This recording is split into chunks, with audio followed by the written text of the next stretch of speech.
Happy to be here with everyone. Some of those listening might even be fellow alleons. There's just no telling how far this will get.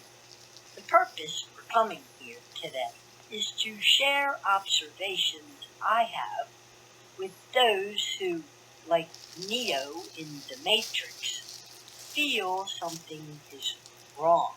In my case, it was like an itch, just out of my reach. A muffled warning. But gut that told me something was making it queasy, and it was time for me to stop ignoring it.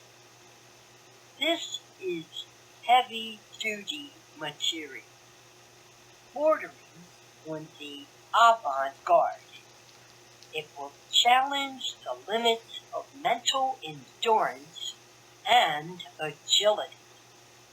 This is for those undaunted at taking a close look in the mirror to confront what's staring back. At this point, I must caution any listeners not to believe a single word I say, because believing what people say is precisely how we got enslaved, in my opinion, which may be right or could be wrong, but it's always just an opinion, not masquerading as fact, proof, evidence, not even truth. Just an inner view of a raw, unfiltered opinion. A house built in a place beyond belief. I'm inviting you on a tour of the interior, not soliciting anyone to move in. From my point of view, belief is nicknamed blind faith because it's a defect, not a compliment. Throughout this eclectic expose, I'll be using two main references: a King James Version Bible and a large 3-volume Webster's Third New International Dictionary. Many of the words used I had to look up to ensure I was being precise as possible, not assuming I knew what the words meant. And I strenuously encourage genuine truth seekers to do likewise, using an unabridged dictionary, not a pocket-sized edition.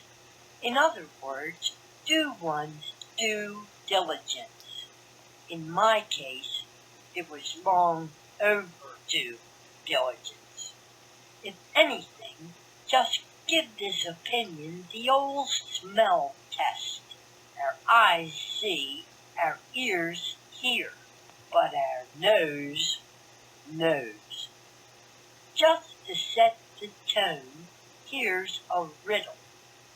In an office of infinite human beings, how many humans does it take to change a light bulb?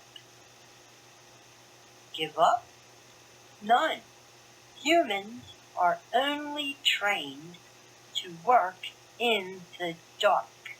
The joke is on everyone in the system, aka the human comedy. Hee-haw! The system has a wicked sense of humor, best described as schadenfreude, defined as enjoyment obtained from the mishaps of others. Ever since I was a child, I've been aware that I didn't fit in with the crowd, nor its social conventions. I always blamed this uneasy apprehension on my own personal shortcomings. The problem was me. I didn't blend in because I was inadequate, unworthy, a freak of nature. The classic inferiority complex with a double dose of poor me syndrome. Maybe I had bad karma. Maybe I needed more fiber. No, grasshopper. My mistake was looking for the answer in the wrong place, assuming it was all my fault. I failed to appreciate the inseparable law of cause and effect. You see, while Neo and I may indeed be slaves, that was only half the answer. It was just the effect. So, all my self-recriminations were counterproductive hogwash.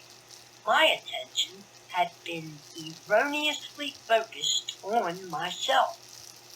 That was as ridiculous as looking inside an egg for the cuckoo bird that laid it. To completely solve the equation, I needed to find the cause of my slavery. The how, when, where.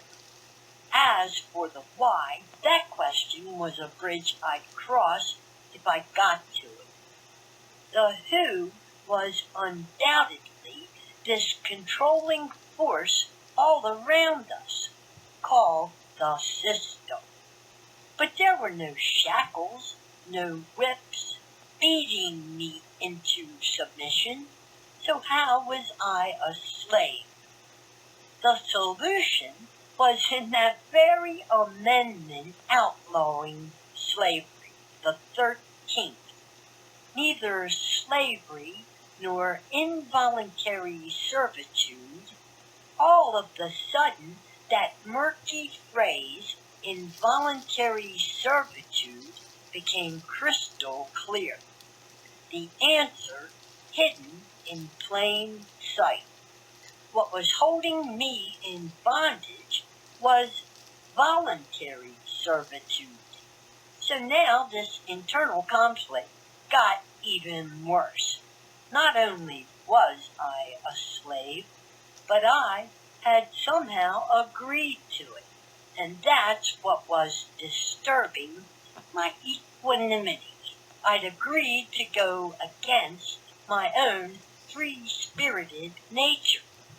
That was as idiotic as cheering while my two hands fight over a sandwich.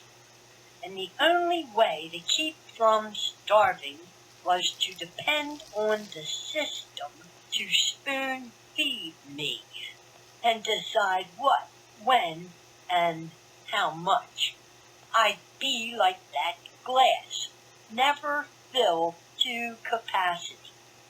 My only options were to be half full or be half empty.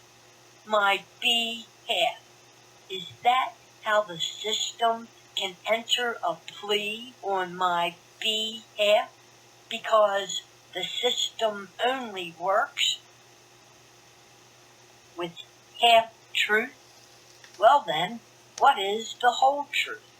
I mean, if the glass is simultaneously half full and half empty, how could the right answer be one or the other? The question was cleverly contrived to mislead me into assuming there was a correct choice given. That caused confusion, division between my sight and my hearing. What I saw myself, what someone else influenced me to see. It's like Groucho said, who you gonna believe, me or your own eyes? That's the mark of a good slave. Someone who listens, does what they're told. The last thing the system wants is for us to see behind the curtain. Remember who exposed the wizard's fraud? Toto, which is Latin for whole, complete, entire. Toto also means a young one, baby, child. It's of Bantu origin, akin to Swahili. Toto. A child is totally honest, innocent, which means not knowing, unschooled. One who has not received the system's lamp of knowledge and been blinded by the light. And is that one-eyed graphic on the dollar a wink to half-truth? A creepy symbol that looks like an eye in a keyhole. The all-seeing eye of some peeping Tom boogeyman? Some say it's the eye of Providence. Others insist it's the eye of Horus. The weatherman might predict it's the eye of a hurricane. My gut says it's the eye of the beholder, being initiated, a reflection of his left eye. The Latin word for left is sinister. The triangle around it symbolizes a flame that gives off that white light. I have heard pyramid means fire in the middle. The eye burns with desire. It's only one eye because the beholder is not using both his eyes. He's half blinded by lust, not seeing the full picture, the whole truth. The pupil is being seduced. The one eye is a graphic pun for the one eye, identity, image, ego. One is what the Roman numeral I stands for. One eye. The English letter I has a one-eyed dot over it. I see, said the blind man, as he picked up his hammer and saw. I'd been pondering that image last night, and when I woke up, this is what my gut had come up with, on the job while I was sleeping. That happens a lot these days. And look, this same theme of division is seen in the Bible, right in the beginning. And God divided the light from the darkness. Half light, day, seeing, half darkness, night, blind. Maybe that's why it's called the evening. Even amounts of light and darkness. Two opposites in unending opposition. Just like the system had divided me and given me a dark place to hide in from the truth that was haunting me. That I had inadvertently accepted this self-imposed handicap and essentially took their 30 pieces of silver to betray myself. No wonder I shirked from asking too many questions. I couldn't bear to face myself.